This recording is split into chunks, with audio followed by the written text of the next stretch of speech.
if you want to find an organization that not only is effective and is vetted and high impact and it really, really makes a difference with the resources that are donated, you don't have to look any further than Camp K. And that's one of the messages. That's why I love being on the board.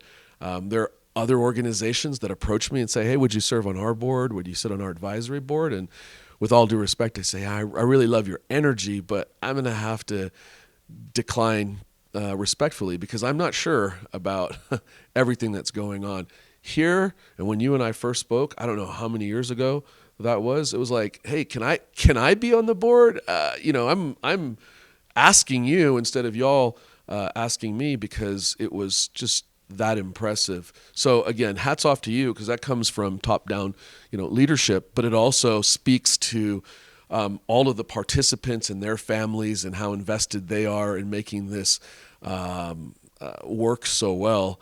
So from my vantage point as somebody who has to constantly be vigilant and watch and make sure that charitable organizations are doing what they say they're going to do, at least trying to do their best. This one, I never have to lose sleep about.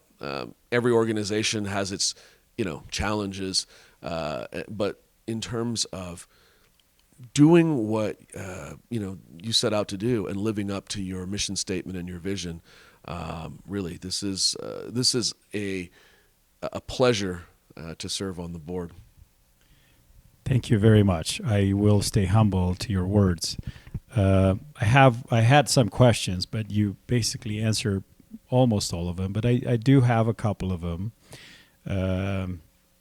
How can we raise more awareness for people with disabilities and their families? And how can we make the world better and more inclusive for them?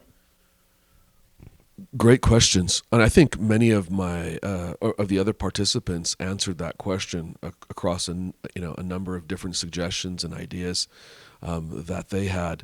But some of it is just making sure that whenever we have programs that whether government or business or personal, that we think about ways to incorporate leaders from the disability community, leaders who deal with folks with medical challenges and conditions. And I'll give you an example. Law enforcement hasn't always been very good at doing that. I think we try, and I think we're getting better. But a couple of years ago, we had an opportunity. We have at the state AG's office a really powerful tool. It's a virtual reality simulator, and we put law enforcement men and women through it every day, and we can simulate school shootings, we can simulate confrontations on the street or just everyday interactions and try to train them to make sure that they only use force, and especially deadly force, if they absolutely have to protect others or protect themselves. And this is again a training tool that has helped propel Utah kind of to the top in terms of law enforcement training to make sure that all colors, including communities of color and communities with the disability community, are well protected. We had some friends of ours say, well, why aren't you including the hearing impaired community? You have created all these modules for cultural competency to deal with people of different racial backgrounds and religious backgrounds. What about that? And I think we all sat and said, wow, how did we miss that? And right away we dug in, leaned in, and we started to create parts of our training modules that would cover, something that people don't think about a lot, but if you're hearing impaired, you might be deathly afraid that a law enforcement officer will take deadly force or exercise deadly force because you can't respond to auditory commands, right? It's just something that many people take for granted, that interaction. Similarly, we recently created modules for kids on the spectrum. Why? Because law enforcement had some unfortunate incidents where they misinterpreted or misunderstood natural reactions, stimming or repetition of commands, as being maybe belligerent or non-compliant, instead of just understanding that that was a normal way to interact.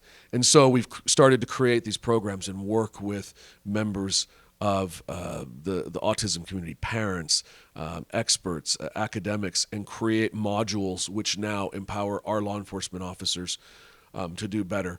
Why am I talking about law enforcement and that? Because that's my experience, and I want to just use it as one tiny example of how I think everybody, whether it's your It's business, very important. It's part of their that comes into their life, just like in anybody else's life. and make. Someone said it. I think it was John. He said, "See them, see us." Right. I mean, see, Right. recognize, and start to. Yes, it's great to donate to Camp Costopolis. It's great to donate in services and time, but also be inspired by Camp K, and in your life personally with your family, whether it's a family vacation or a family home evening or some other family time, whether it's recreational or sports, think about ways to include, think about ways to incorporate, think about ways to make better the lives of those who are, who have disabilities as one of their challenges.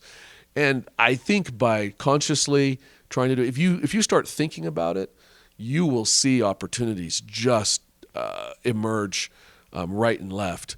And the examples we gave from law enforcement are because we started to try to be more purposeful and inclusive in our approach to what's this policy, what's this program, how is this going to impact the disability community, and let's get input, feedback, and try to be responsive and responsible to our brothers and sisters. All part of the same human family, and we all share in the same struggles.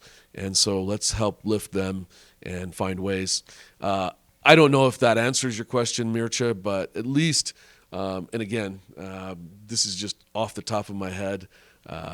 This isn't like those, some of those cool political questions that you get where you have staff that prepare, 20 pages of statistics for you. This is from the heart. It's top of mind. But I hope that maybe it resonates with people, CEOs, to parents. I think the one, everything, they're part of our communities. They're part of, our lives, and law enforcement is part of all of our lives. I think, what you just said right there is probably where everybody can do something about it, where, we all might have a neighbor, a friend, somebody that has a disability, and bring them into your environment. Here's another one that just popped in because it was my younger kids. We have a family tradition, like many do during Thanksgiving time, turkey bowl, right? We go out and we have enough, fortunately, in our family to play against each other.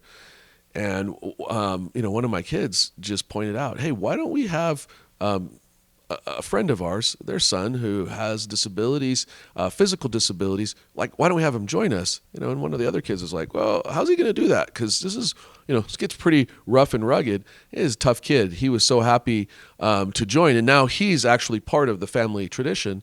And if he's not part of it, we don't even start the game. Our kids are going and making sure they find him from the, somewhere in the community and around. And then he comes and plays. And he plays on both teams. So we both get the benefit of his special abilities.